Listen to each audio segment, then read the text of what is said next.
Hard work. Hard work. Dedication. Dedication. Hard work. Hard work. Dedication. Dedication. I didn't never tell y'all this little story, guys, about David and Goliath. The big old giant and little old David. That big old giant, it was the hurricane. The one that was always beating up on everybody because they was good and big, right? But it was this little old guy named David, that's y'all. Little old bitty guy, had plenty of courage. He believed in himself. And what David did, he got a little old rock, a smooth rock. This your rock, that helmet. And he ran into that big old giant and boom!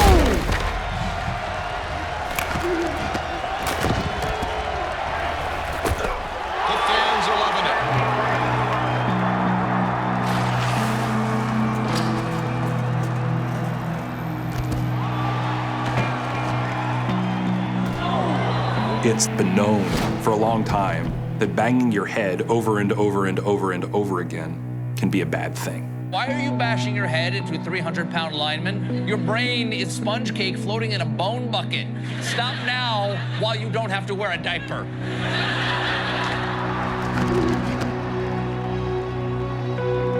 Members of the committee, this Friday night, over 1 million kids will take to the football field. 1 in 8 boys in America.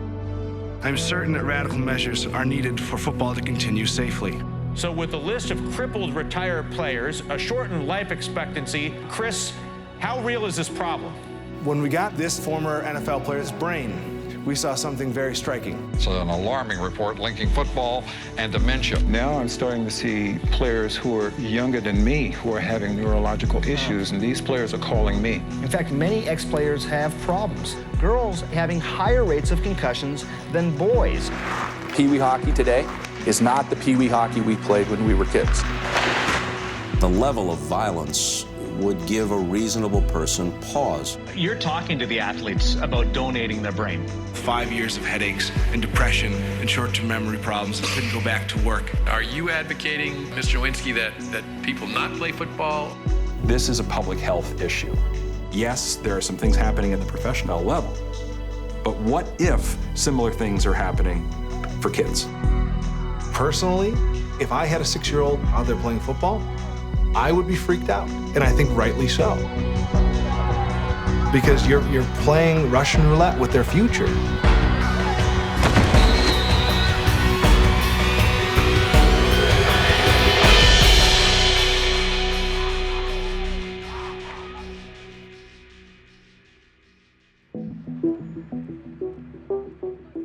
I didn't ever want to go to Harvard and just play football. I had a real passion for football, and I knew I had a commitment to the team. But, I knew I had an opportunity to get the best education in the world. And so I never wanted to let my academics suffer. I was a defensive tackle. I lined up over the guards, and every play, a 280-pound guy trying to knock me on my butt. There is a sack of a quarterback, and that is Chris Nowinski. I was just colliding on every play, trying to control the guy in front of me and control the gap. I loved the violence of it. I thought it was the greatest thing in the world when you could do a pass rush and catch him under the chin. It's the closest thing to being a warrior without actually having to go to war. You have your own tribe. I never thought about an NFL career. So I graduated, and I was like, do I go sit in a cubicle and rent my brain to big companies? Or do I go try to have a little fun?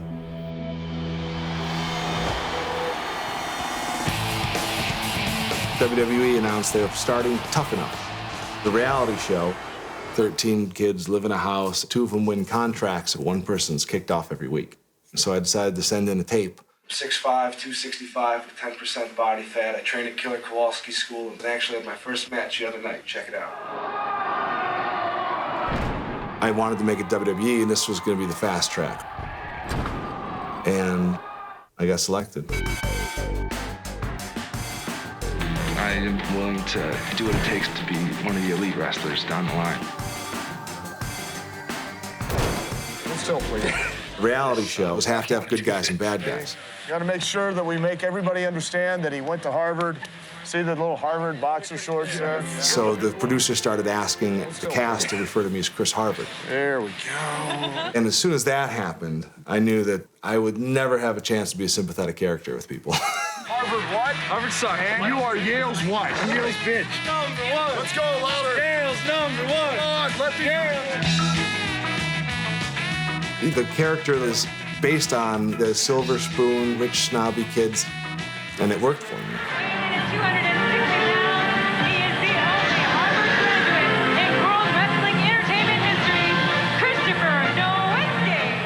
And so I was on Monday Night Raw 18 months after my first day in the ring.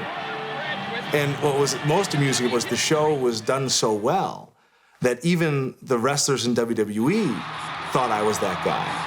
And so everyone hated me in the locker room. You people should be grateful to have someone of my intelligence in your presence. Exactly. Has anything to do with Harvard. It's an honor.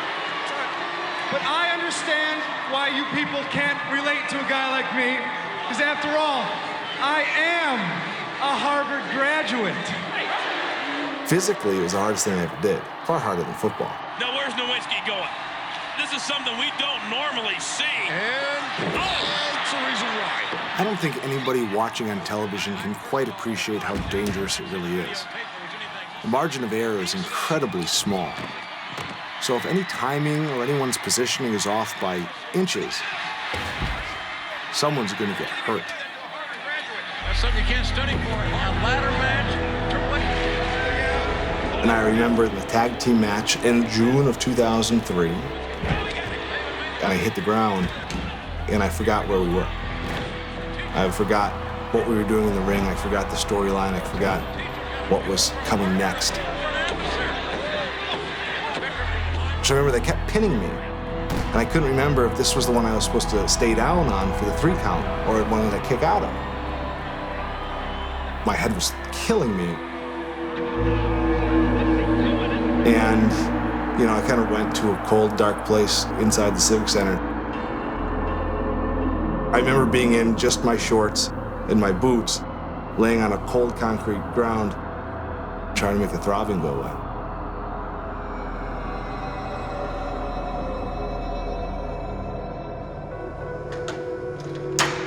So then I went home, and then I was like, well, I gotta go to the gym every day because I gotta stay in shape. So I'd go to the gym, and I'd get nauseous after 10 minutes. In my mind, when I would only last 10 minutes and then get sick, I thought, that's not a sign I should not go to the gym. That's a sign that my goal tomorrow should be to last 15 minutes. And it was just, you know, knowing what I know now, that was really stupid. I kept thinking I'm gonna get better tomorrow. And after 12 months of constant headaches and sleepwalking and memory problems, I just never got better. And so that was the last time I ever got near a ring. A friend said there's a guy who's considered a concussion guru that's not too far from your place. Maybe you should go see him. Well, my history goes back a bit. In 1986, I wrote the first return to play guidelines for people after a concussion. I walked into Dr. Canty's office thinking I had never had a concussion in my life. He said, okay, well, how many times have you been hit in the head and you've seen stars or you got dizzy? Or the sky changes color, or not being able to remember the play, or being stunned. That's Chris Nowinski. This is a tough situation. Or you got double vision, or you were nauseous, or you get blacked out. And I was like, all the time? It's all the time. Why? And he goes, well, those are actually concussions as well. I just couldn't believe that I had been gladly exposing myself to repetitive concussions for 19 years and had never had this conversation before about what a concussion was. It's called concussion or mild traumatic brain injury, but there's nothing mild about it. It's only mild compared to severe brain injury where somebody's in a hospital bed with tubes and everything for days or months. The brain is elastic. It's like a jello mold, and it wiggles around. In a concussion, your brain changes shape very quickly. A really sensitive area of the brain is the white matter, where all these nerve fibers travel from one part of your brain to another, allowing your brain to communicate. In a concussion, these axons get quickly stretched. And that causes injury in a very unique way. If I kind of make a cylinder and I pull it apart, it just gets thinner and thinner. The same material, if I apply this very dynamic stretch, it's how fast I stretched it and it broke. And that rapid stretch doesn't break these nerve fibers, but it can damage parts of those nerve fibers. So they're like a garden hose, and inside are railroad tracks called microtubules that transport material back and forth throughout the axon. And if you break the railroad tracks, all transport stops. It's like the train car just fell off the tracks there, and everything can pile up. For example, these very sticky, glommy tau proteins. And over even more time, the rest break because of a chemical destruction of those microtubules. If you disconnect these axons, they're gone forever. You can function without quite a few axons at a certain point, but you're at a disadvantage.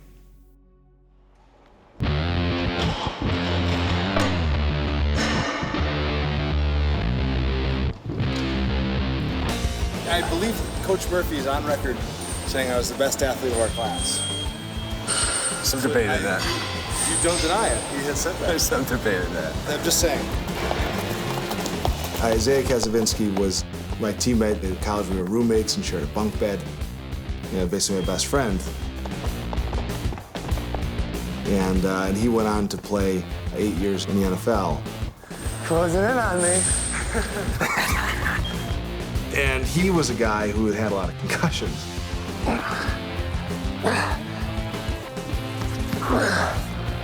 Are you okay? I thought the WWE toughened you up a little.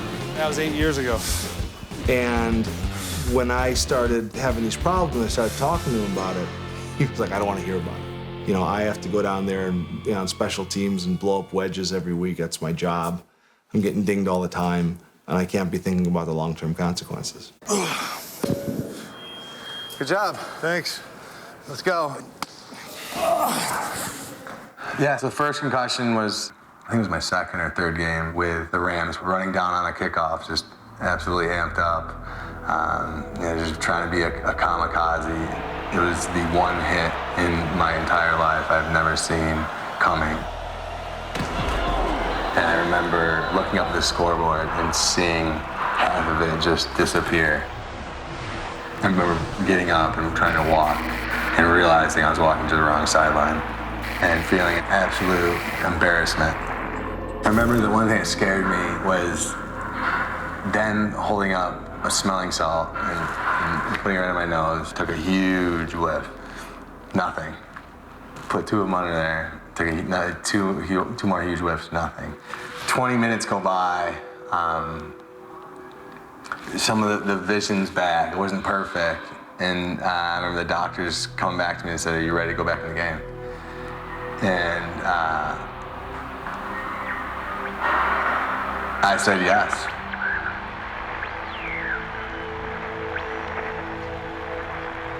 I went back in and felt like crap the whole week after that. I remember wanting the team doctor to step in to say he can't play. There's no way he's playing. And it never happened. Kickoff, I had played special teams. Already had a 4-year head start, full speed. Everything opened up. It was just me and the ball carrier. And you have this split-second decision. What are you gonna do?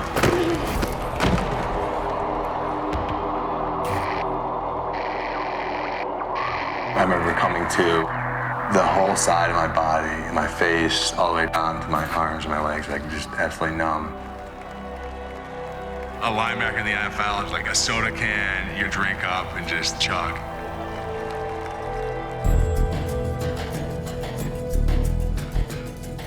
When you would read the big studies on how many concussions were happening in a sport like football, they would sample 20,000 athletes and they would say, well, 5% had concussions. And that was assumed to be factual. But football players don't speak up when they have these symptoms. So I knew that number was wrong, but I didn't know how wrong it was. And so I dug around and found 6 other studies who had actually surveyed the players directly and taken the word concussion out of the question and found that it wasn't 5% of people getting concussions, it was 50%. And so you did the quick math on that. You know, 50% of football players have symptoms after a hit to the head, and each one's supposed to sit out a certain period of time. You realize that football is virtually unsustainable. because if you diagnose every concussion, you have so many people on the sideline, you can barely play the game. And that's what helped me realize that, well, either we have to change the terms of the argument or we have to stop playing the game, or we have to find a solution. In 2004, I started writing furiously, compiling the data with my story and other story into Headgames. The goal being, if you read this book, you won't throw away your career like I did. Then I realized I have no idea how you get a book published.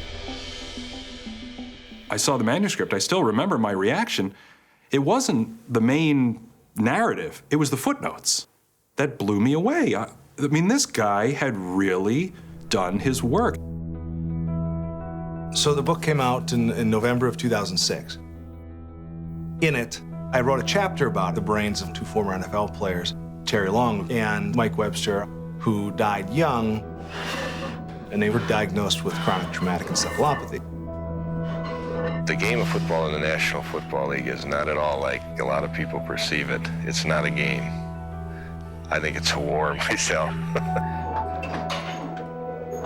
When Mike Webster died in 2002, his body ended up on the table of a coroner whose name was Bennett Amalu, a neuropathologist. And he said, I wonder if this football player, because these guys get their heads banged around a lot, I wonder if he has any of the brain damage associated with boxers. So just on a hunch, he did the stains of the brain tissue that to that point had not been done on any football player, and lo and behold, it came out positive. Wow, it's not just boxers who get this.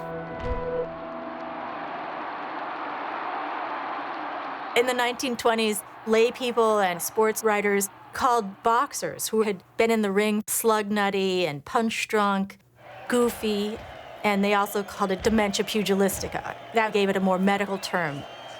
Somehow along the lines, people started talking about chronic traumatic encephalopathy, and that was the name that sort of stuck.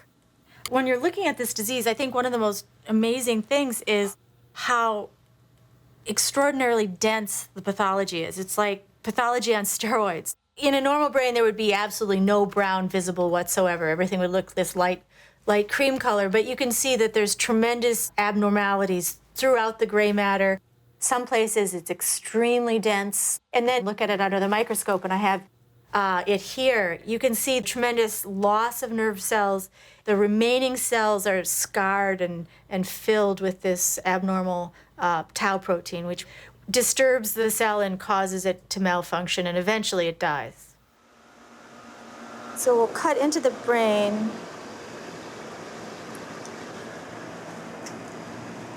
Really small hippocampus now. That's the memory component. He's got shrinkage of that part of the brain. This disease has these very difficult symptoms. It destroys sort of your personality in a way that observers think, are they just having a midlife crisis? Are they having sort of psychological or an adjustment reaction? But actually, it's structural brain disease. By this time, it's causing some ripples in the NFL, but nothing in the popular press, and nothing certainly in the popular consciousness. You look for a disease that people thought was a 1 in a million shot. And the first 2 football players tested to have it.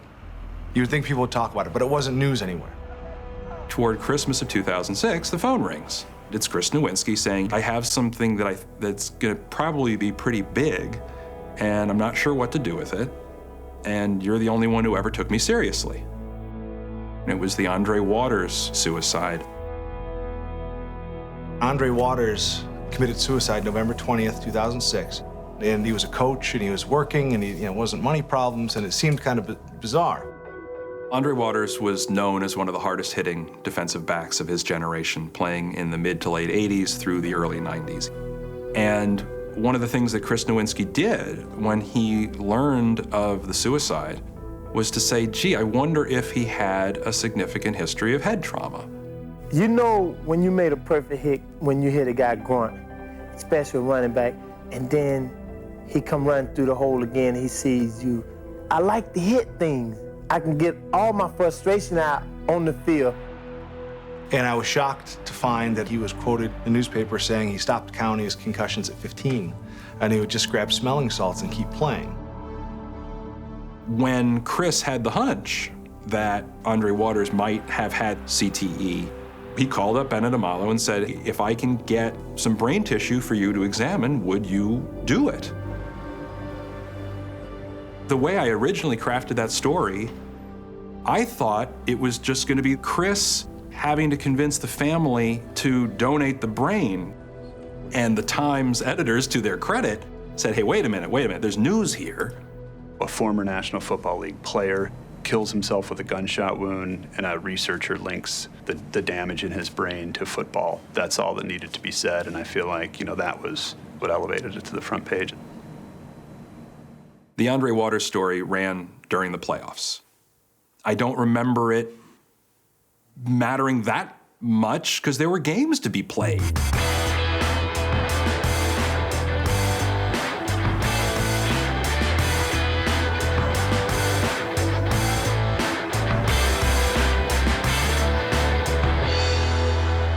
The reaction to Alan's article was denial. It was shockingly negative. I wasn't too surprised because in Headgames, I had dissected how the NFL had kept this issue hidden from the public view. They'd spent a lot of money and a lot of time trying to convince the world that concussions don't have any negative consequences. What football began to appreciate in the late 70s and 80s was how guys like Roger Staubach, Steve Young, Troy Aikman appeared to be having more and more problems with concussions. They were missing time. These very valuable commodities were not playing.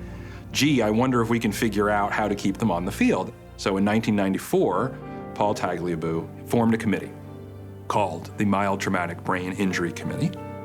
And it allowed the league to say, look, we have this committee of doctors. They are independent, they claimed, although many of them were on the payroll of NFL teams.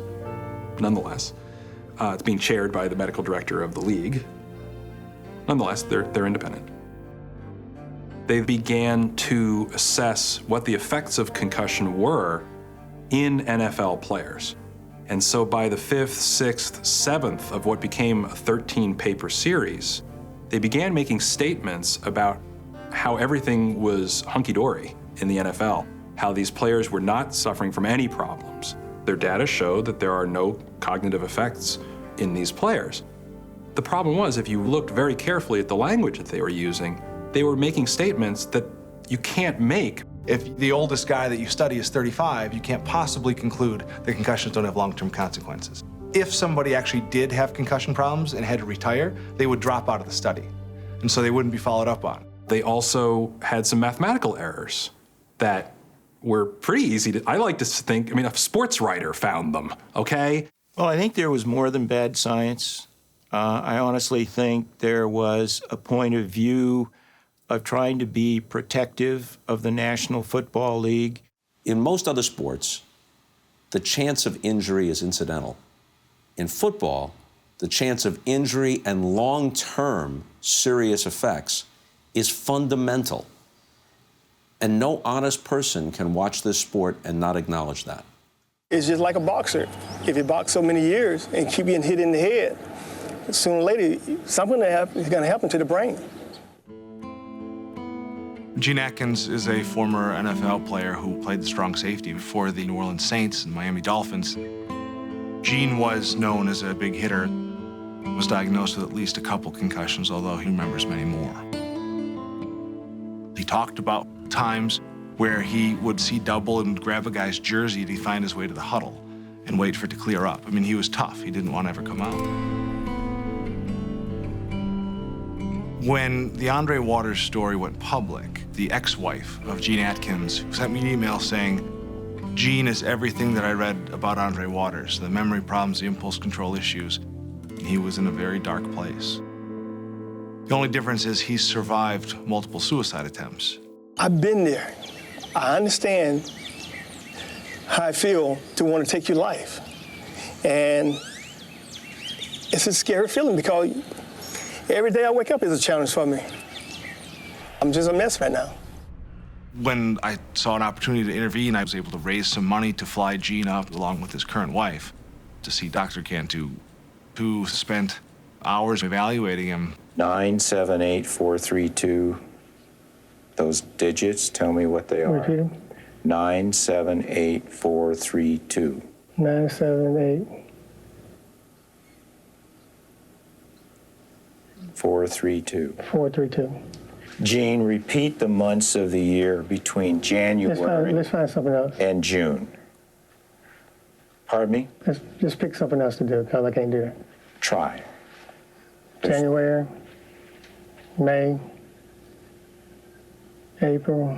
Well, I would say Gene Atkins is certainly not alone.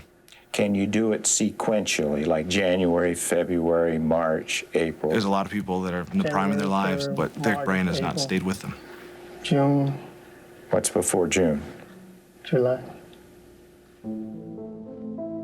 Here's another data point.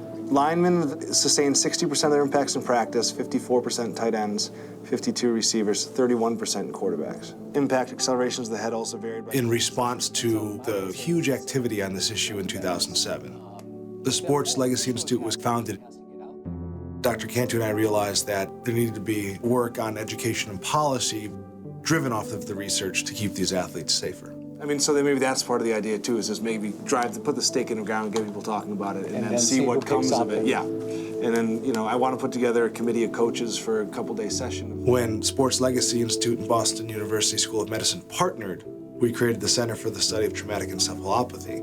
And now Dr. Stern heads the clinical research, Dr. McKee heads the pathological research and basic sciences, Dr. Cantu is our concussion expert, and then my role is to facilitate the research. I'm sorry, who's this? This is Chris Nowinski from Boston University School of Medicine. And when an athlete passes away, I read about his passing today, and I'm really sorry to be calling. I know I'm the last person in the world you want to hear from. It's my job to call the family to see if the brain's available. What we'd like to do during this call is to go over the results of Dr. McKee's examination of your husband's brain. But what I'd like to do is to start off by giving a summary, because we keep our information separate. So this will be the first time that Dr. McKee really hears the whole story. Can you hear me okay? Yes, I hear you great. Okay. You and your husband were high school sweethearts, so you've really grown up with After Dr. McKee has completed her examination of the brain, we'll all get together on the phone with the family members. He was a boxer starting at age 9 and was a champ. He was in around 98 bouts, and in the ring, only one knockout. For the last 3 years, he had been showing some problems with memory, attention, planning, and organization. In the last few months, he couldn't even hold a thought. His behavior became quite out of control. For example, the week before he died, he was responding to your 14-year-old son's wish for getting some help getting ready for a trip, and he then wound up trying to suffocate your son to teach him a lesson. He was seen psychiatrically, and then he decided to take his life in front of you by the gunshot wound with the kids right next door. This is a guy who was a great father and husband, and then became a different person.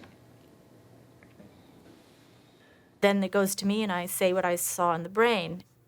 It's incredibly hard because you feel so much for some of these families. Well, as you know, we received the tissue from the Office of the Chief Medical Examiner, and we did find in most of the pieces of cerebral cortex dense accumulations of that protein tau that we do see build up in the brains of individuals that have chronic traumatic encephalopathy. And I would say it was very substantial for an individual who died at the age of 40. Is there anything that we could have done had we known? No, we're so early in the study of this disease that we just don't have answers, what kind of treatment can be done. Hopefully it gives you some amount of comfort knowing that your husband was really struggling with a structural disease and that he wasn't, just in the throes of some psychiatric disorder. It does bring me great comfort, but it also brings me this guilt because I was so angry with him. It hurts me to think he was in so much pain. Yeah. I am so thankful. It gives courage self-respect back. It's a real gift. Anything we can do for you, we're here for you. Thank you very much. All right, take care. Thank you. Bye-bye. Bye.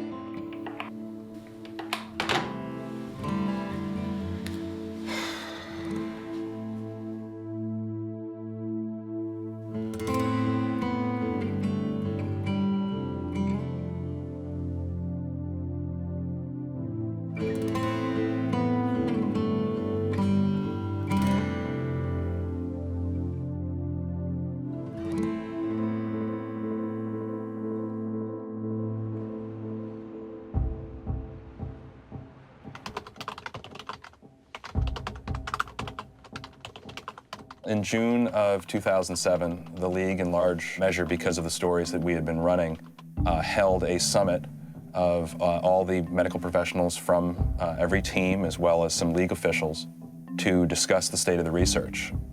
Just before this, a fourth player had been diagnosed with chronic traumatic encephalopathy.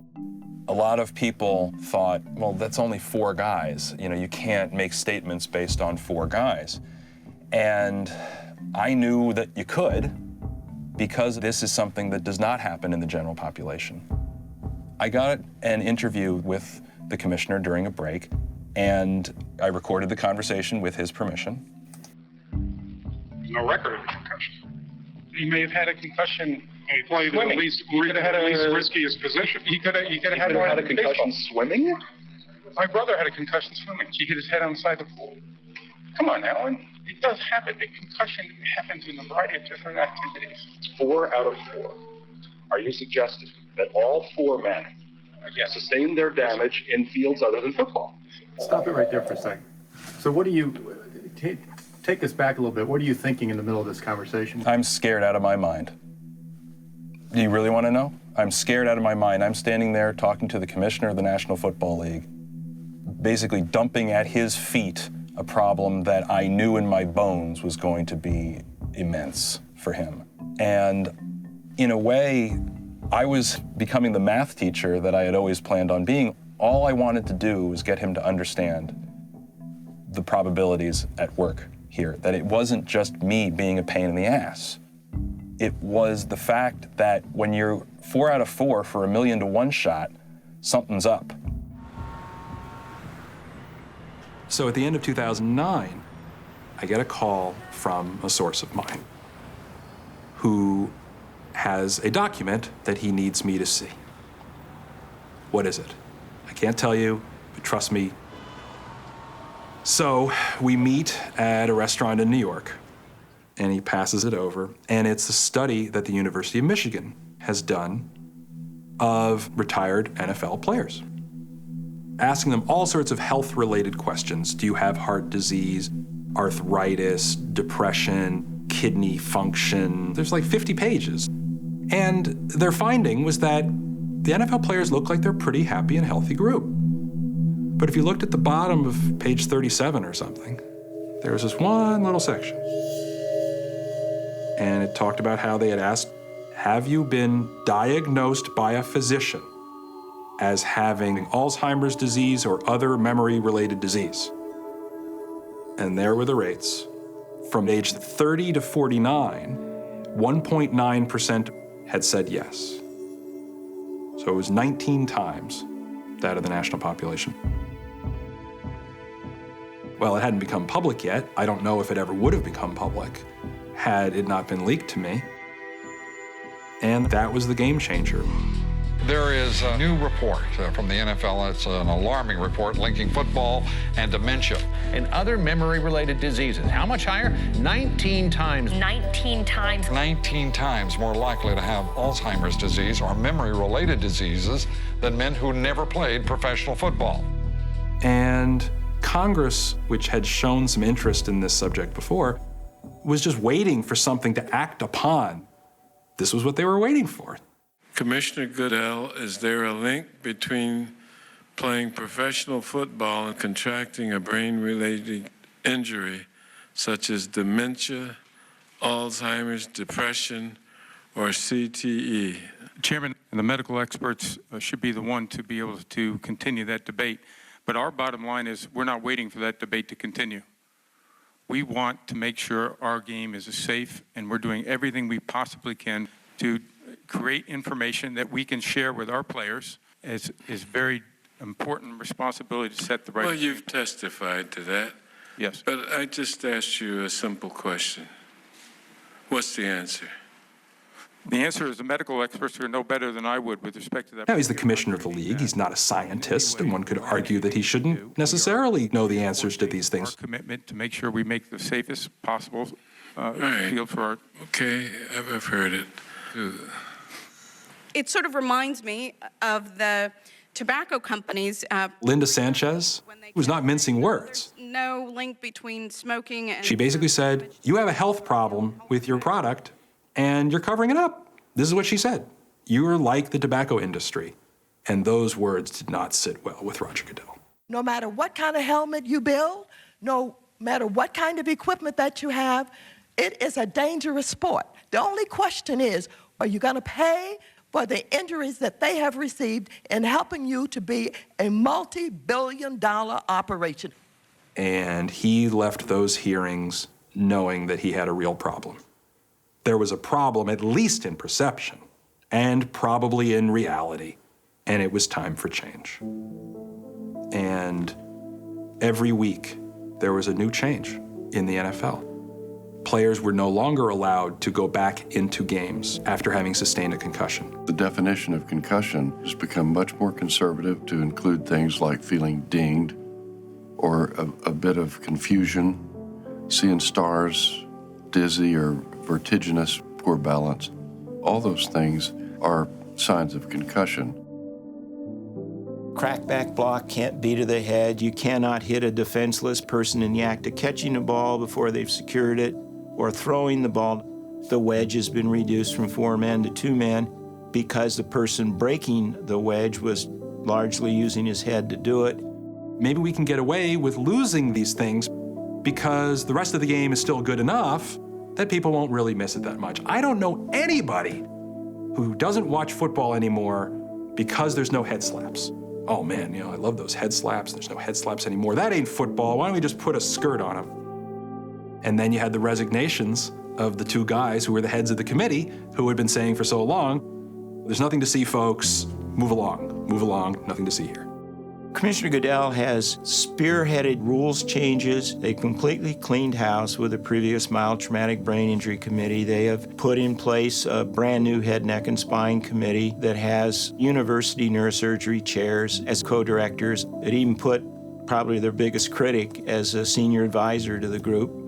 That would be you? That would be me, yes. Then I got a call from a reporter on a Sunday morning. I pick up the phone at my house on a Sunday, and it's some CBS reporter who's asking, how do you feel about the $1 million the NFL is going to give Boston University? And I said, I don't know what you're talking about. The offer was made through the media. It would be hard to say that it wasn't partially designed as a PR stunt. I'm still concerned that their concern is mostly defensive, to defend themselves against this rather than to protect the players. The medical school recommended under no circumstances we accept any money from the NFL unless it was an unrestricted gift. They weren't telling us what to study or how to study it. They just said, here's $1 million, do with it what you will to advance research on CTE. And then at the end of December, the league uttered for the first time that concussions have long-term effects in NFL athletes. There's adequate information now on a number of autopsies that Ann McKee has done. There is no question that repetitive head trauma can cause permanent damage. Safety first, safety first. Clear. Yeah. Prior to last year, I had very little knowledge of concussions. What, y'all gonna quit on me? You know, there was some statistics that says that 85% of the concussions go undiagnosed because people look at them as just bumps or bruises to the head. Come on, guys. I need for y'all to spread, knuckle down. It's all or never, baby. Look. And one of our children get hurt out on the field, a concussion. Under no circumstances is he going back out to play. We let him know, hey, good job. Take it off for the day. Eddie, watch my left. Hey, Chris. Hey, Sammy, watch 14, Jet. Get him! Get him! Get the ball! That's a block in the back. Get him! Get the ball! All right, that's all right. Come on. That's all right, guys. That's all right. Don't y'all give up on me. You hear me? Make the story about David and Goliath come true. David came back. We need to play better than we're playing, guys.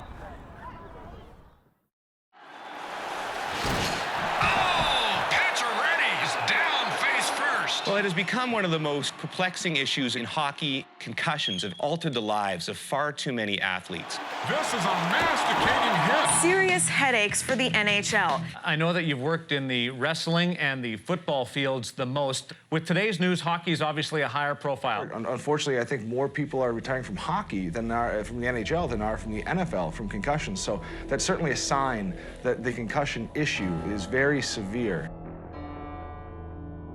I started playing professional hockey when I was 18 years old. Physical, hard skating, power forward, create havoc in the corners, create havoc in front of the net, and try and score a dirty goal. The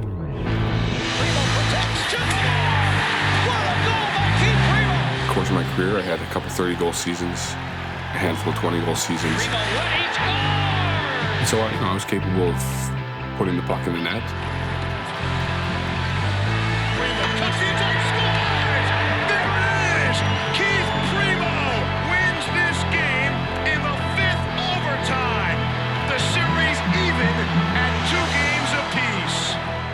For me, the beginning of my demise was my second documented concussion in the playoffs in May of 2000, where I was out at center ice. Primo got leveled, and he did not see that coming. He caught every part of me, and I was down. I was probably out for a brief period of time, whether it was 10, 15 seconds, taken off the ice on a stretcher, only to return to play 2 nights later.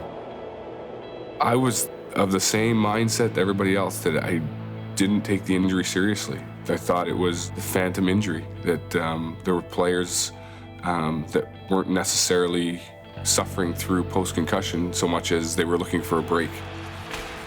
Everybody played with bumps and bruises. It wasn't a guy who wasn't playing through some type of injury or pain, and so you needed to find a way to tough it out. And there was nothing you could say or do that was going to change my mind or that mentality.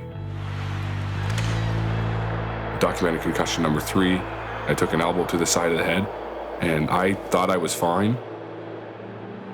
I came home, and my wife looked at me and said I didn't look well, and that I should probably not play in 2 days' time. She knew that I wasn't right. That happened on a Thursday night, and Saturday I was driving to the rink by myself, and all of a sudden I got extremely motion sick, couldn't focus, and had to call the trainer and say, I don't feel right. And I turned around and went home.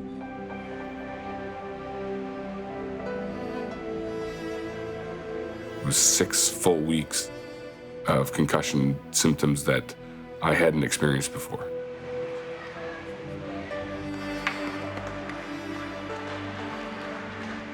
After that concussion, it was a challenge for me to focus in preparation for games.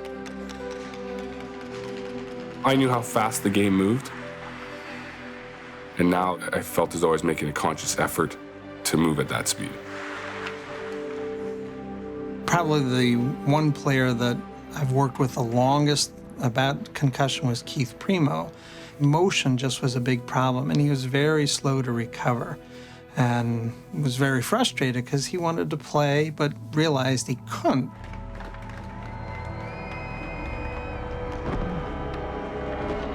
Following my 4th documented concussion, I stepped into the head athletic trainer's office, and I said, I think I'll be ready. Another week, I'll be set to go, but I need another week. And he kind of sat there and listened to me, and when I was done, he said, Keith, we applaud your courage, and we thank you for your efforts, but I'll never give you permission to play again. And at that point, my career was over. My sense was that of relief. I was relieved. You know, in hockey, they have to take the stick out of your hands. And I always felt that about myself as a player. I won't just lay it down. I was a physical player. Similar to Keith Primo, we played similar styles. I was lucky in that I had one diagnosed concussion. I'm sure I probably had a few earlier in my career. So when they approached me and asked me to take over this new department of player safety, I felt that I could have a positive impact on the game. Wednesday night in Chicago, an incident occurred during the game between the Chicago Blackhawks and the Detroit Red Wings. At 5:26 of the third period, Detroit defenseman Brendan Smith delivered an illegal hit to the head of Chicago forward Ben Smith, causing him to lose consciousness. As the video shows, The NHL this year, there is a strong push not only to penalize players, but to educate them why they're being penalized and say this is the future of the way we're going to play, and you better come along. I'll start with the premise that as long as we continue to play hockey, there are going to continue to be head injuries. There are going to continue to be brain injuries. But it doesn't make players want to stop playing, and certainly doesn't want to make fans stop watching the game. It's a big issue right now, but as a player, usually it's not something we like to talk about. I guess we're superstitious about injuries and stuff like that. It's our goal to eliminate as many needless injuries as we can and to be very clear and educational when we make those decisions. That's why we do the videos. I have suspended him for the remainder of the preseason, plus 5 regular season games. Here at the NHL, I'm the new enforcer. NHL enforcer Derek Bugard. He died earlier this year from a drug overdose. Former NHL heavyweight champion Bob Probert, who died recently at the age of 45, he suffered from this. It showed the 28-year-old suffered from a brain disease, and the damage was more extensive than expected. The results have some calling for changes to the game. There are leaps to conclusions. For example, if you say that just because this individual was an enforcer and we found tau proteins building up in his brain in an unusual way, which is CTE, that being an enforcer leads to having CTE. And that may have led to depression and suicide. And again, that's connecting the dots in a way that isn't supported by the science right now. There's always going to be gaps in science, and we cannot take virtually any disease from A to B to C to Z, but we can certainly look at the body of evidence over the last 80 years. You know, if you see that everybody who's ever developed this disease took extraordinary brain trauma, you come to the conclusion that trauma is causing this. We're out of other options. And there's enough evidence to start changing what we do. Well, as the league has said, that fighting does contribute to causing concussions. So do you guys make any recommendations, or you just report? No, our role is not to make recommendations, but rather to report the facts. The league is coming up on its 100th anniversary. Fighting has always been part of the game. You can't just snap your fingers and say, make it go away. There's no question that extracurricular activity is a bit of an enhancement for a segment of the crowd. But I'd love to see it out, because I don't think it's part of hockey. Whoa! Keith Primo jumped McCannon from behind, and Brett Warner didn't like it. I wasn't a fighter. I fought plenty. I averaged, over the course of my career, a half dozen fights a year. There was always a purpose for my fighting. I was sticking up for teammates, sticking up for myself, trying to change the tempo of the game. Sometimes I go on YouTube and watch his fights. Like, is it nice having a dad that was that tough? Yeah. Protective. You probably saw a few fights. But yeah, they don't put the goals on YouTube. They're YouTubing the altercations. Next year the game will get more physical and faster because we're getting older. I'll be 15 next year.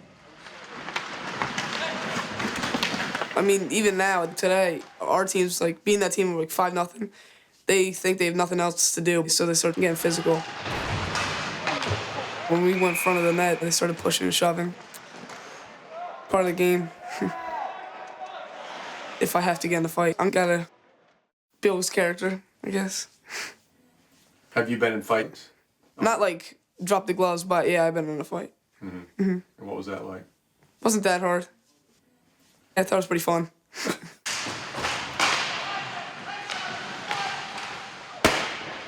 To see Chase get in a fight in a game would disappoint me. Because you can be there for your teammate, you can show your commitment, you can show that courage, all the same time not having to drop your gloves. As a hockey traditionalist, I've held steadfast to the belief that there's a place in the game for fighting. I accepted the inherent risk. I was a willing combatant.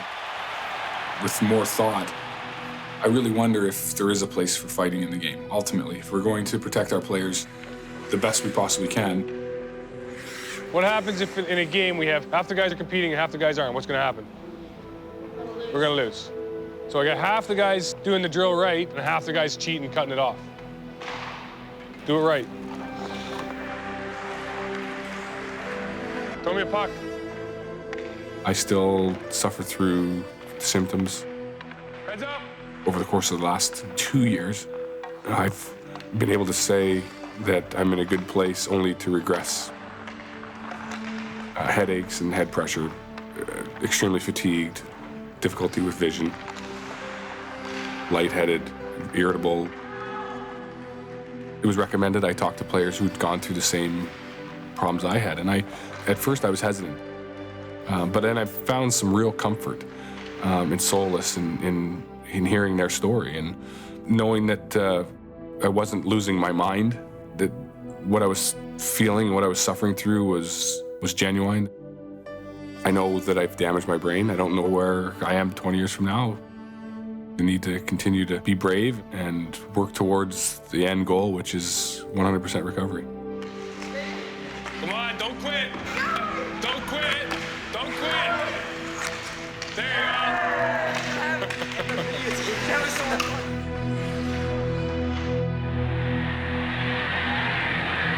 USA will bend it across. Go,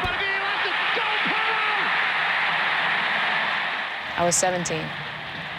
Youngest player ever to win an Olympic gold medal and a world championship.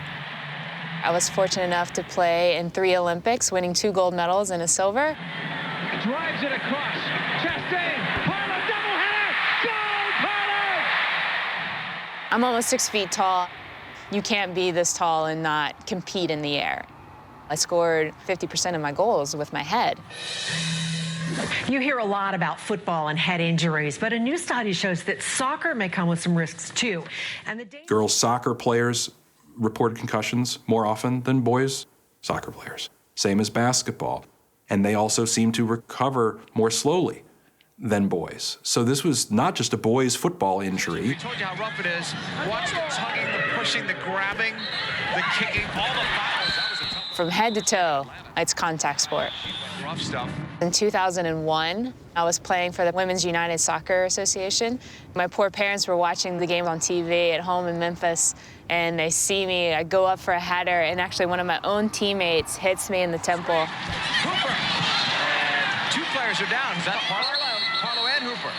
I think they hit heads. I don't remember getting hit. I remember watching the ball come to my head, and I was trying to time it correctly. And then the next thing, everyone's standing over me, seeing if I'm okay. Ball's in the air. They're both trying to head it. No question about it. They absolutely clocked each other. Now, both players have got to be shook up with the question. And so I actually continued to play until halftime. She's woozy, though. You can see it. She's able to smile, but I'll tell you. I didn't see what the big deal was. A couple of days after, the headache was gone. I didn't have too many symptoms, and I wanted to get back at it. Knowing what I know now, I am so thankful that they sat me out and wouldn't let me play. After my first concussion where I was knocked out, every time I would do heading in practice or a really hard header in the game, I would see stars. So some people consider that concussion, I'm not really sure. But if you count all those, we're talking triple digits. Wait, so you feel like you had over 100 concussions where you saw stars of some sort? Oh yeah, at least. I've seen a lot of stars.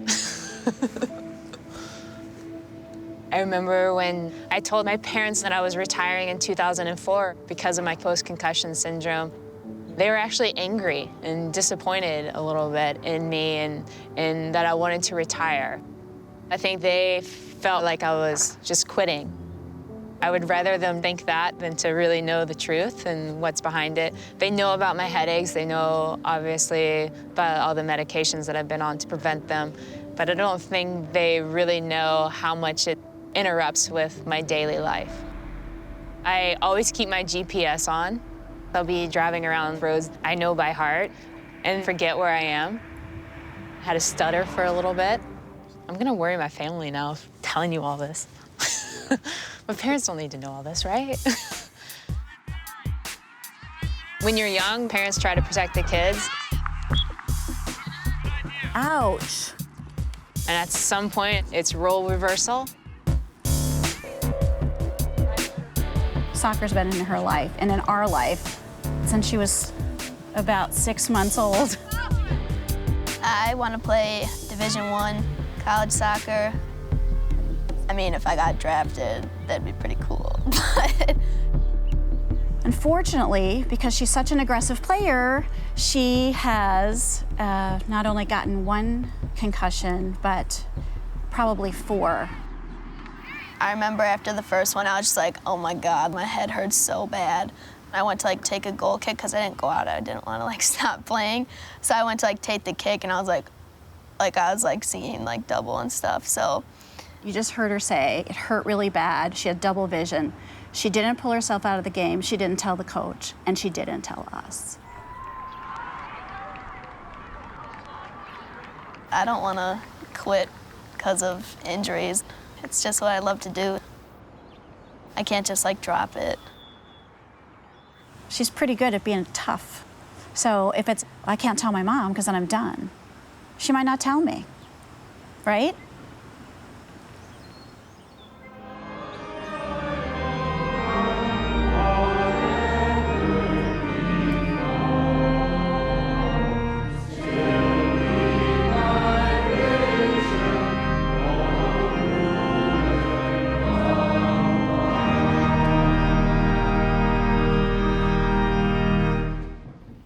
There is a concept of divine providence. Some of us deal with disease, illness, hardship, or heartache. We grieve the loss of those whom we have loved. When he was born, he came out just screaming. And so much so that he had 2 veins here that were just out. Red hair, and the doctor said, he's a Viking. And that's Owen, a Viking full of passion. Officials at the University of Pennsylvania say a football player from Lehigh County was found dead in his off-campus apartment. Junior Owen Thomas, who graduated from Parkland High School, was found yesterday. There was nothing leading up to his suicide as far as I can see. He was an incredible student at an incredible university, one of the best in the world, and he was constantly surrounded by friends.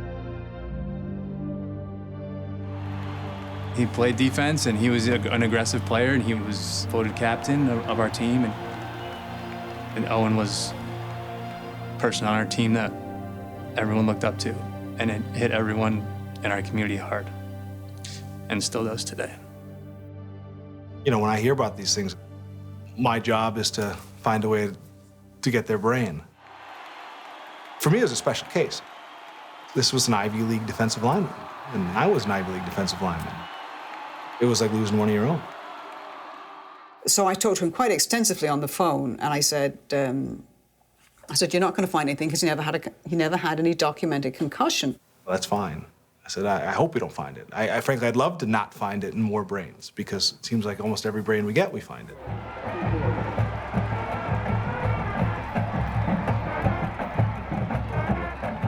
Owen was an outstanding person, an outstanding athlete. Owen graduated the year before we went to our second state championship. I'm not surprised that Owen wasn't diagnosed with a concussion. He may or may not have taken blows to the head.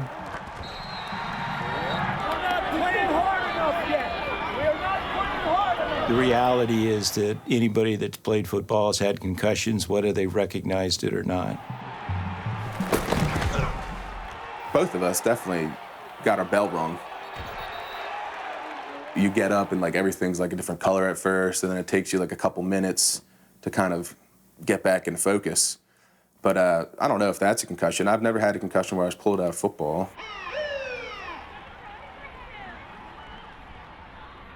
I mean, and Owen and I were similar in this aspect. If we did have like a head ringer, we would not go report that to the trainer. You know, we'd get up and shake it off and just get back out there and play. Last year at Parkland School District across all sports, we had 1,600 kids. We had 14 recorded incidents of concussion. 1,600 kids, 14 diagnosed concussions during the entire school year. Well, that's obviously a very underdiagnosed condition.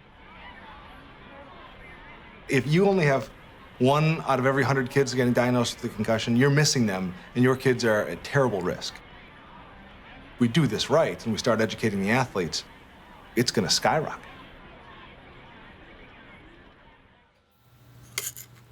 This is Owen Thomas's brain. This is a part of the frontal lobe. There are these very dark areas of discoloration in his brain. And when you look at these spots under the microscope, there's just tremendous ringing around those areas of nerve cells containing this tau protein. This is very dramatic disease. And what we know from other brains is that if he had lived longer, the disease gradually would have spread out into the neighboring cortex. Once the fire is started, it just goes on its own without any additional insult. So when the results came through, I can't say it was a relief, but it was like, oh my gosh, there is the reason right there that Owen would commit suicide. The fact that they found it in the frontal lobe of his brain that controls impulse control, I think it was a very significant factor. I don't think that we know whether the changes that were in his brain, which were quite, they were definitely abnormal, no question, but whether they explain the ultimate behavior that happened, it's an open question. The Owen Thomas finding was not significant as it related to the cause of death. He could have died in a car accident, and the significance of the finding would have been exactly the same. Okay? It was important to recognize, holy cow, CTE can actually begin before somebody reaches the National Football League. And that's the more important point here, is that 21-year-olds shouldn't have this from playing a game. Hey, Mom, it's Owen. Just wanted to wish you a happy birthday and tell you that I love you. So I'm going to try back later. Hopefully your phone will be turned up. All right, Mom. Love you. Bye. End of message. That message is from the day before he killed himself. I used to listen to it like every day, all the time. And I don't listen to it every day, but it's sort of just like carrying him around with me. And it's nice to hear that voice. And I don't know, I think you just hang on to little things. You know, hang on.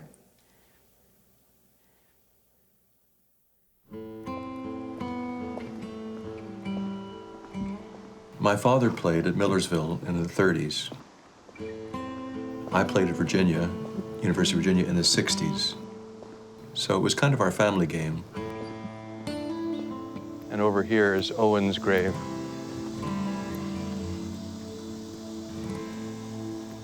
I don't come often, although I work just a step away. I don't come often because it's still very difficult.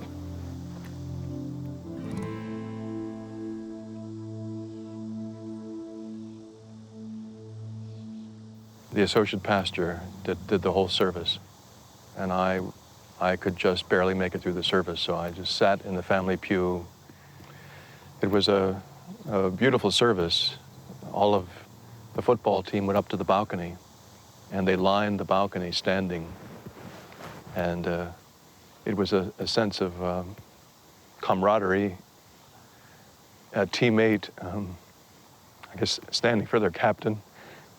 It was very, very moving to have that support.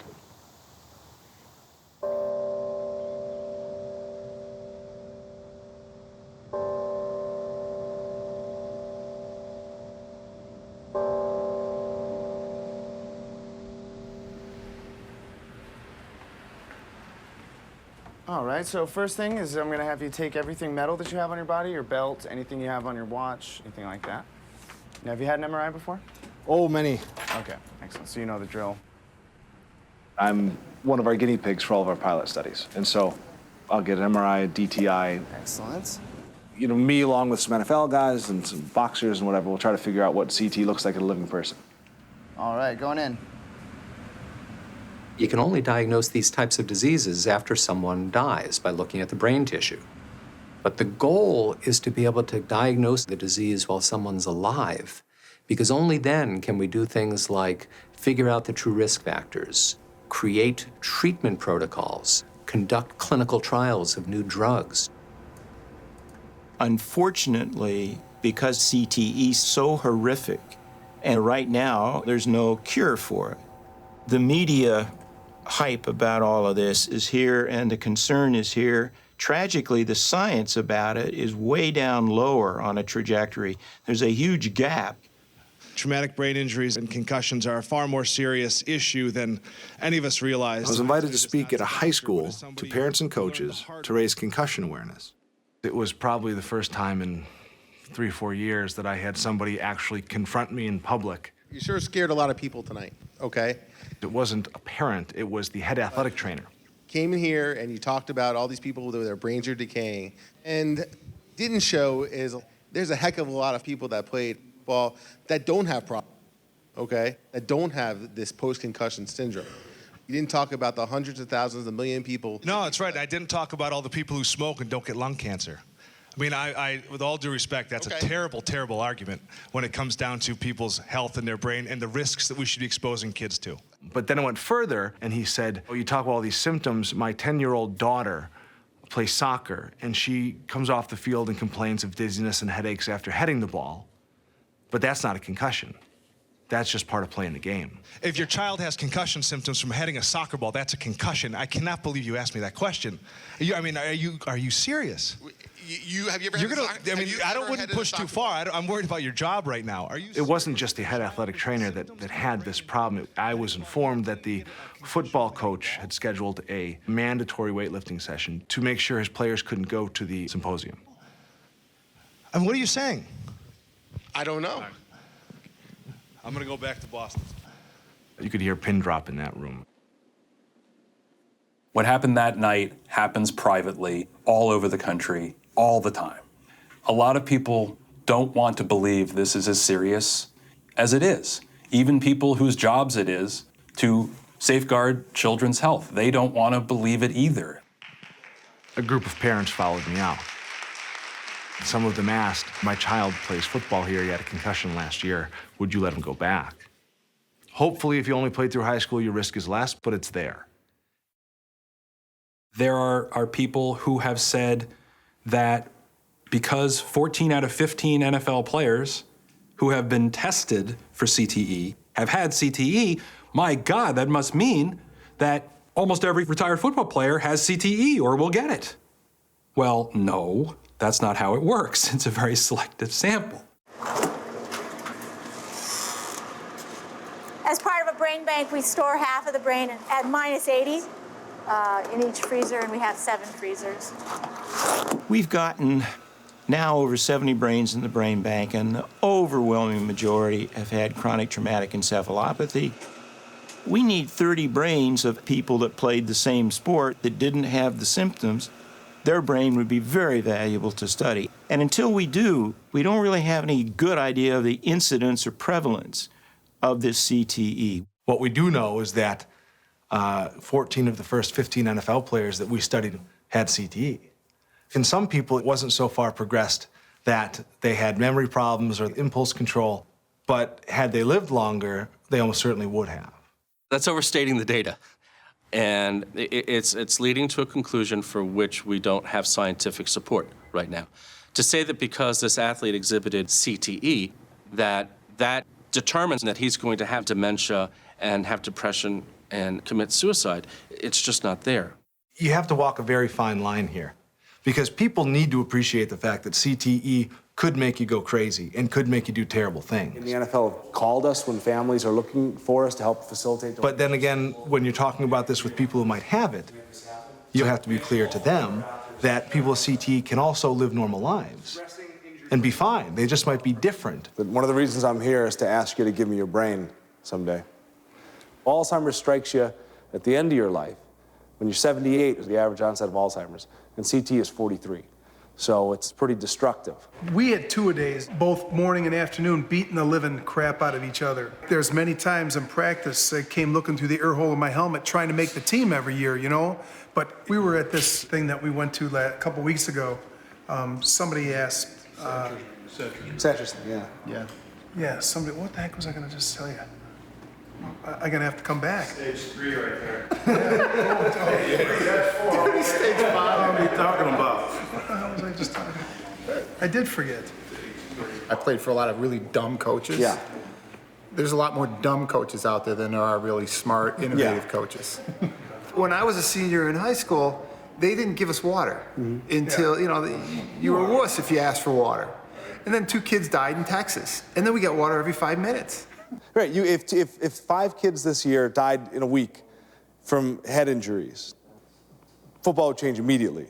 But you could create 500,000 cases of CT this year, and everyone's okay with it. All I need for y'all to do is dig down inside right now and give me all you had saved up. You hear me? We got 16 minutes. It ain't over.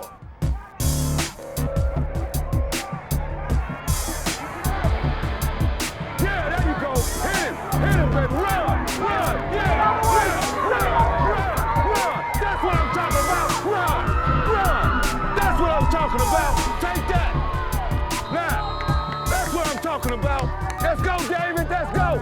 If you guys continue to play on this level and move on up to the next level, when you get ready to go to high school, it's gonna be some scouts watching y'all, gonna want y'all. So your dreams could be lived out right here. Watch kids in any sport. They are mimicking what they see. Yeah. Some of the violence in the NFL. No, don't do that. The celebration of those shots by the players themselves, by the media to some extent, by many fans. It's dangerous enough for elite adult athletes. Whatever happens on an NFL field is imitated by hundreds of thousands of kids. What happens on Sunday is going to happen on Friday. And when you see Michael Vick receive a concussion, and you see him just go back into the game and be fine, you're going to assume that it's perfectly safe to do this. In 2011, the NFL changed the policy so that they actually have people now in the booth and on the sideline whose job's only to look for concussion. And that happened because there were some very obvious cases of players being concussed on the field, and yet they weren't treated or assessed properly. And the problem was the trainer and the physician were occupied with another injured player and not facing the field. So 35 million Americans saw it, but nobody who could action the problem saw it. And the story afterwards was that nobody saw them get knocked out for 30 seconds on the field. No one saw them wobble off the field after they got hit in the head. The NFL is acknowledging that even with a team of medical people on the sideline, they can't see the obvious concussions on the field. So how are we letting kids play with none of the resources that we feel obligated to provide grown men?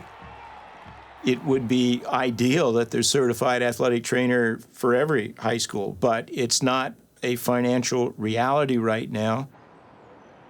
And it is true that inner city schools, more often than not, lack a certified athletic trainer.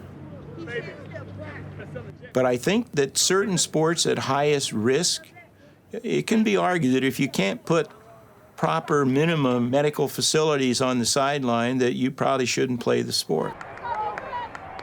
Let's go, Wildcats! I love the program. It keeps the kids off the street. You know what I mean? They get out of school 2:30. They're at practice till 8. You can't do nothing but come home and do homework. And that's how I like it. Football is an alternative to the streets. If our organization didn't get them, then those organizations that we don't want to have them will. I believe you just have to protect them as much as you can and pray. One way you can make football safer is to reduce the amount of brain trauma occurring in practice by limiting the amount of full contact practice. There is a football league that only allows, in practice, 1 day of hitting per week. It's the NFL. And yet you go down to any regular city in America and hear mothers tell you their players do 4 days of full padded practices a week in a game. There's no way that should be happening. There's a balance there. Can you ever make any physical activity completely safe? Of course not. But what's the level of acceptable risk? And what's the level of reasonable reform? Collision sports should not be played under the age of 14. Now, I'm not saying do away with the sport. I'm saying change the way it's played. In particular, take hits to the head out of it. I think it's absolutely insane that little kids are bashing heads with football helmets on. Their brains are not myelinated. Their heads are disproportionately big. Their necks are overwhelmingly weaker than they will be later. And trauma that they sustain often seems to last longer before it clears. I'm not telling anybody whether they should let a kid play football or not. I make decisions with my kid. You make decisions with your kid, as long as they're within the law. Knock yourself out. My daughter plays field lacrosse, and my boys play organized hockey. They've been around the game a lot. We are a hockey family. Okay, your mulligan was yesterday. We had taken some time off, we found our legs, and now we got to get back to working.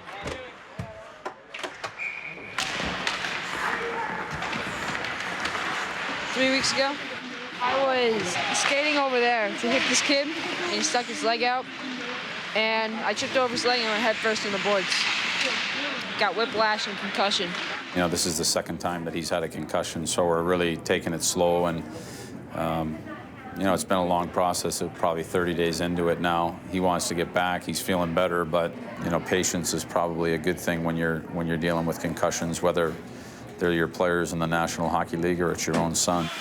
I've been playing hockey since I've been 2. When I was 5, I started to play in the league. I like the contact. Just seeing a guy go on the ice, like fall on the ice, I just love it. I don't know why. I do it to my brother. I went back down to get the puck, and I got hit from behind, and I don't remember anything. People said I was on the ice for like 4 or 5 minutes. I don't even remember 20 seconds of it. I don't remember any of it. I was one of the guys out there getting you up. I don't remember that. Chase! Do you think it's good to know more about concussions, or would you just rather not know? Not know too much about them, because if I get one, it kind of scares me. Like, what happens if I have this? But since I don't know, I like it better that way. So when your dad talks to you about concussions, you'd prefer he doesn't really tell you too much, or? Yeah. Does he know that? No.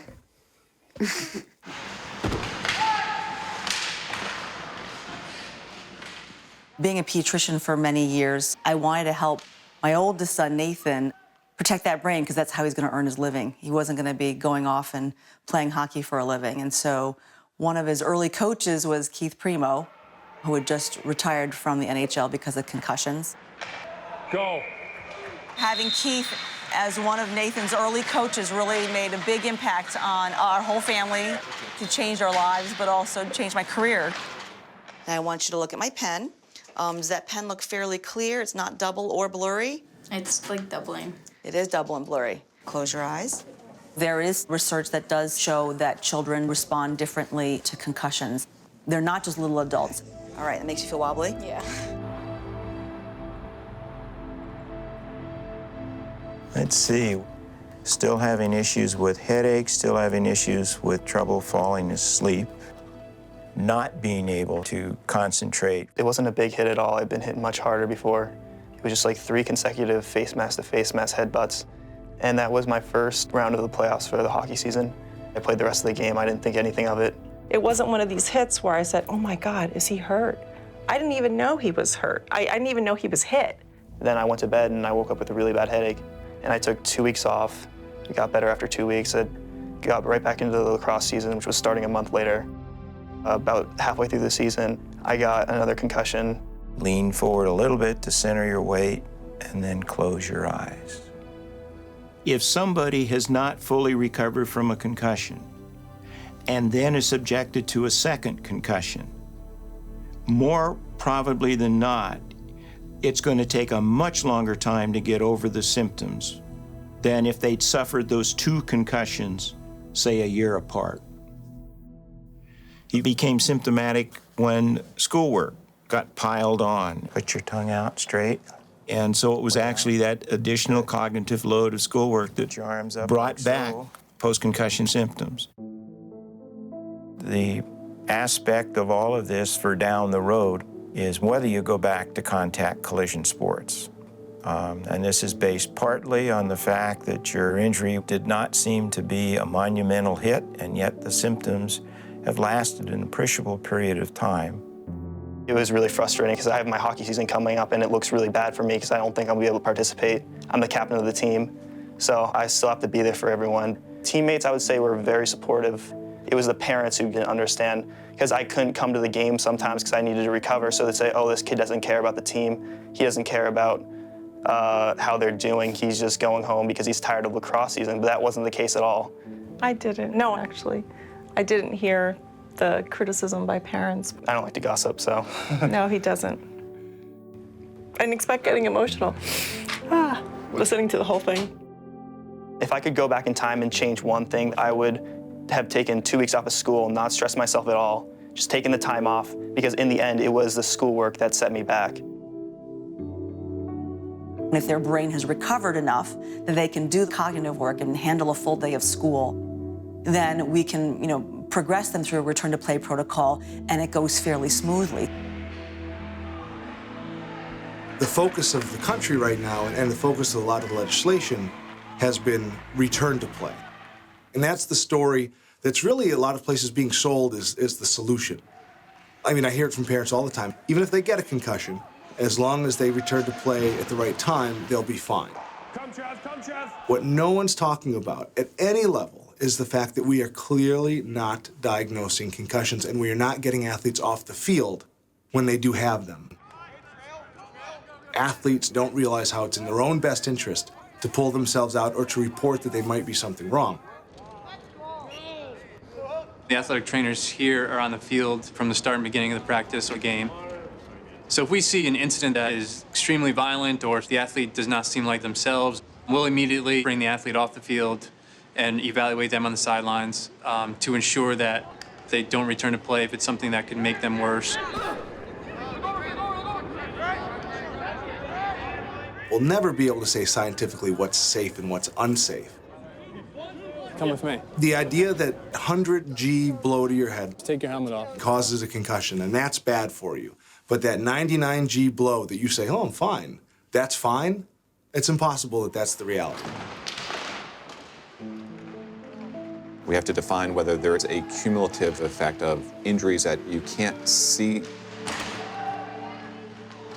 Now people are using the term subconcussive blows. Subconcussive blows would refer to head hits that don't become apparent to the athlete in any clinical symptomatology. That is, they may have crashed helmets and felt fine. One of the concerns about subconcussive hits is that you don't just get a pass on them. They're not free. We need to understand whether or not the number of these hits put that individual at increased risk for CTE. What if the real damage is done by the dozens, if not hundreds, of seemingly innocuous collisions that a lineman, for example, might endure throughout the course of a game? There's so little understanding, I think, so far on what the long-term implications of that are.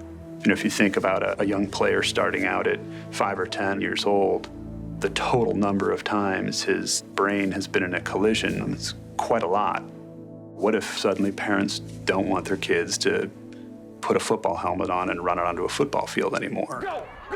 Where does the sport go? We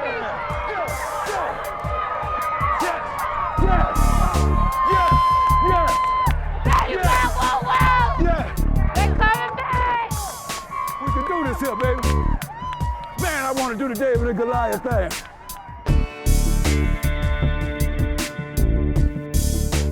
When my kids get hit in the head, I immediately sub them out. And I check them over, it drives them nuts. They get so angry. I'm fine, Cindy, I'm fine. Get it, Mare. Don't break your leg. I've been screamed and yelled at by parents for not playing them when they've gotten a concussion, which is fine by me because I know that I'm doing the right thing. And I've actually had those same parents come back to me and apologize and thank me because I would send them publications on the effects of concussions. It's scary knowing if I get one more, like what could happen. Do you think you're gonna get dementia from concussions? Yeah, I think I'm gonna get it early on. So what kind of mother am I? She heard, or we heard from somebody that you can't have more, once you have 5, you're done. Is there a scientific study about how many are acceptable? 0 is probably acceptable. Okay. As a general pediatrician and also specialist in sports medicine, that's a tough question even for me to answer for my own family, as you can see. The thought in neurology is that really after 3 concussions, an athlete should think about retiring from that sport. And the severity of those concussions? I don't think it matters. I think just that you've had a meaningful neurologic event each time is important. Right now, Nathan has sustained probably 3 official concussions. People say, well, if you had a concussion, how long would you wait out, till you went back in? And I say 50 years. Seriously, 50 years. That's my brain. If you get hit again, you're going down another notch. Do you like how quickly you can think now, and do you like who you are, and that you can get jokes quickly? What if that went away? For me, that's enough of a risk to just say no. 15% or so of people with a single concussion have persisting cognitive dysfunction, meaning they don't go back to school or to work or just carry on life the way they had it. They have long-term persisting problems after 1 concussion. Doug Smith, he said 1 is too many. And, I kind of cringe because I do feel like he's probably right, but it's really difficult. I might look back and say I wished I had stopped him after this last one. So why don't you just say no hockey? Because he loves to play hockey. We love that he loves playing hockey. And we love watching him play hockey. We've been talking a little bit about what if you couldn't play soccer? And we don't have an answer to that because she loves it. I love football. You're bleeding, you're crying, you're sweating with these guys in the locker room, on away trips. It's almost like going through battle. It's almost like they're your war buddies. You'll never be able to take that away from anybody. When we started our program, it was hard. You had division among children from communities nearby. This kid doesn't like that kid, and if you ask him why, he can't really tell you, other than he lives over there in the row houses. And through football, we've been able to get them together, find a common ground.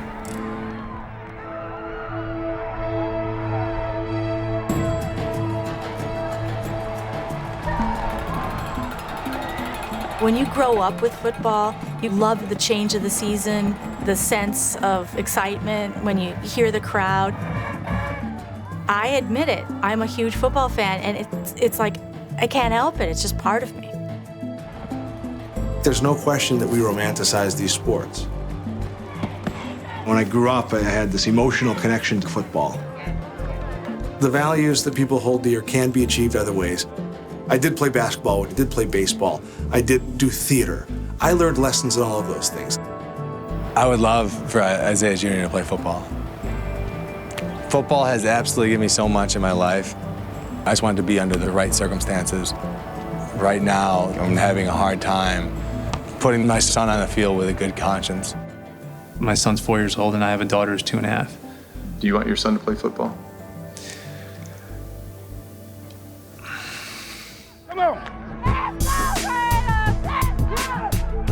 Don't wait on. Run the same thing. Go to the left. Go. To the left, Eddie. Rolling, two-legged.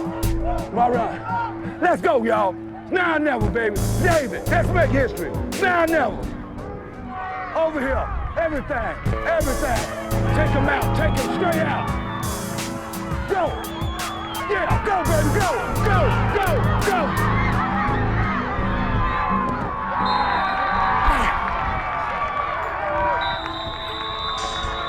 Hey, that's game. Wow. We just got tired of it, that's all. That's game, ain't got nothing to hold their heads down. 11 guys. Yes, sir. Y'all on them. Hey, boy, don't do that. Don't do that shit. Come here, right here. Come here. Look. Y'all didn't get this far not knowing how to play.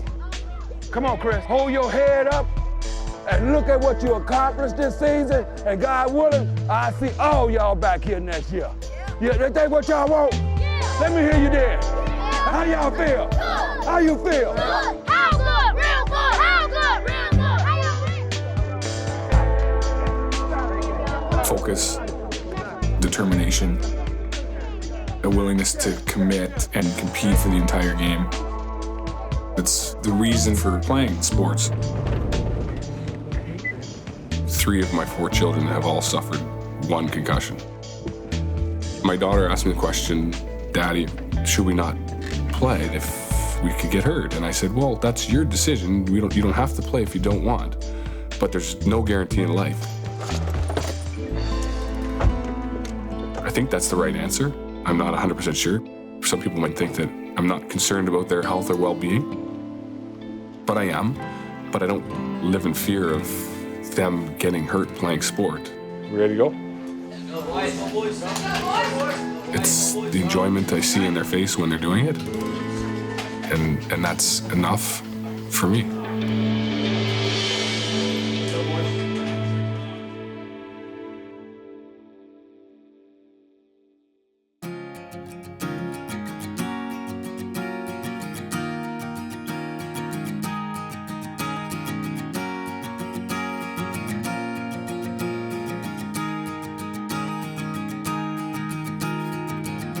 Slow pose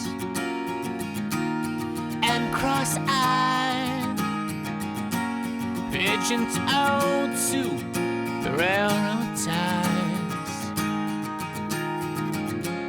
humpbacks and sugar shacks, shotgun wed to the poison of our past.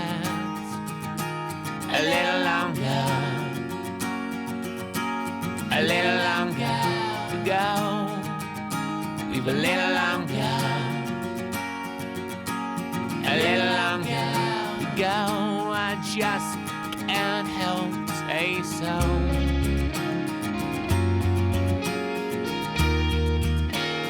Can't you see me?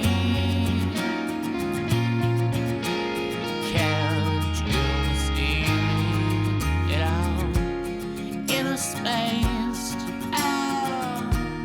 and pie-faced. You catch the moon out, just stand here and run in place.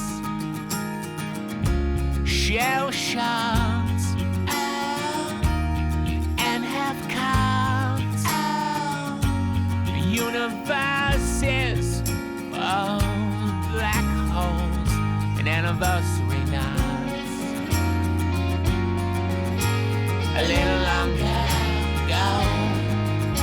We've a little